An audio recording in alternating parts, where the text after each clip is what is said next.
Hello everyone, and welcome to another cartography lecture video.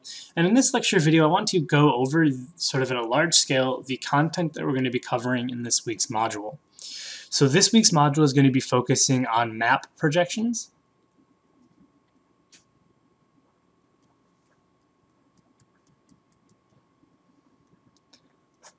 And the role that they play in generating both aesthetically pleasing, but also scientifically rigorous and cartographically correct maps and map layouts. And so what I want to do in this module is I want to talk about sort of the fundamentals of map projections. So we're going to be talking about things like datums and ellipsoids.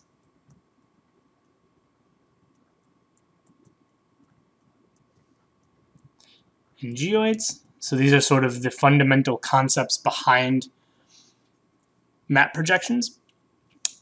Then I want to talk about how we measure locations on the surface in 3 dimensions. So that's going to be latitude and longitude. So we'll call this 3D measurements. And that's going to be lat and long, where those come from, how they're measured, what they mean, all that kind of stuff.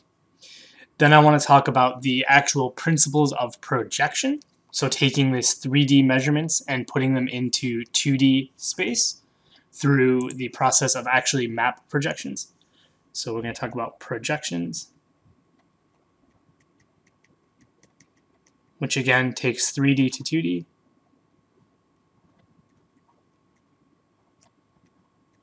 So going from latitude and longitude to X and Y.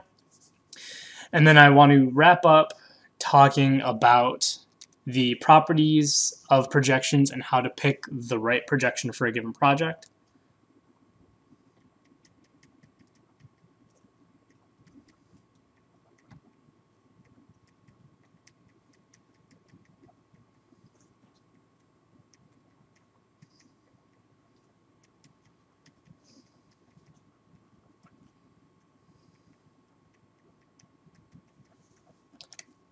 And then I want to end the module by talking about 2 of the most commonly used map projections for most use cases, because most of the time you're going to be mapping relatively smaller areas. And that's going to be looking at state plane